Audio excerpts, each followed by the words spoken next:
Today I'm here with Dominic Barton. You're the worldwide managing director of the management consulting firm McKinsey and Company. That's right. Okay. Now, you just gave a very amazing speech, I must say, at the Canada 150 conference.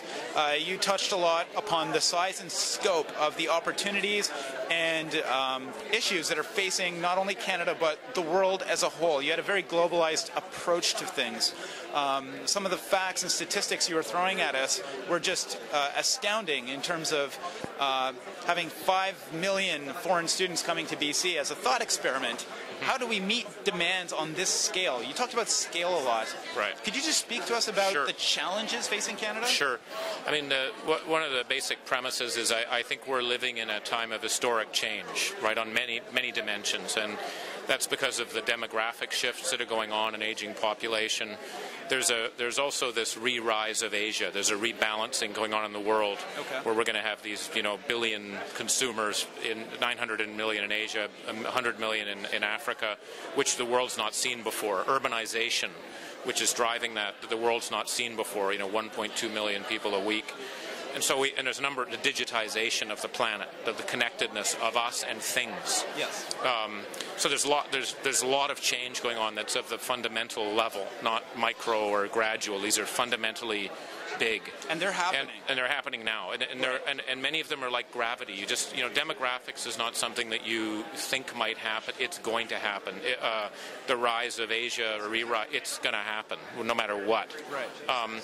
And so I think when you think about that, we have to really step back. Everyone does. As an individual, as a corporation, as a country, everyone has to step back and say, well, what is the next 20 years going to look like? And are we positioned well for what's going to be a sort of a series of years of fundamental change? And so what I was trying to get across was, one, it is historic, the change. And number two, we have to look at scale in a different way. We all know that Asia, for example, is rising. And we sort of think of, okay, well, what we're going to do is add a few more classrooms, or we're going to have a few more schools, or we're going to do a little X, Y, or Z, 20%.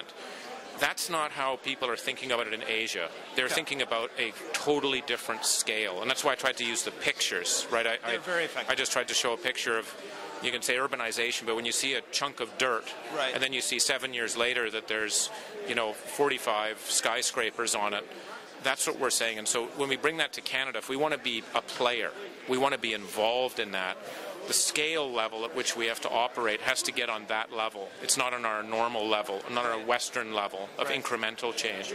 That's why I said education is one area where there's going to have to be a huge requirement. In Asia in particular, there's not enough schools.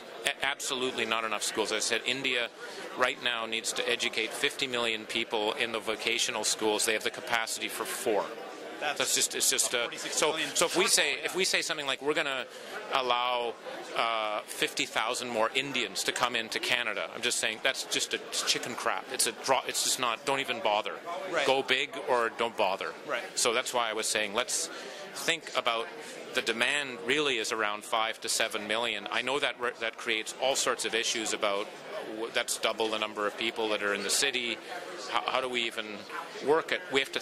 What I'm saying is, Asian companies, Asian governments, mayors in those cities are thinking on that dimension. They're not thinking about 20,000, 50,000. They're thinking about millions. So we have to get that mindset and connect with that, and it's on every dimension. I mean, I think the other thing we have to, so it's the size of the opportunity or the challenge is in a different order of magnitude than we're used to dealing with. That's the one. The other part is that this is about new things. It's not about copying something we've done before. I mean, if you're going to build a city and you don't want to melt the planet because we have to, those consumers are going to want to have cars and they're going to want to buy hand phones and do all the things we do. You have to design it in a very different way than we've designed a city today. And that's not about saying, well, let's copy a Vancouver or let's copy a Houston or whatever. What we have to do is develop something new. And that means you have to work with partners. You're working with, software engineers, designers. It's the hard infrastructure. It's the smart metering that goes. There's many different players that have to be involved in setting that up properly. Clean tech investors. I could go on.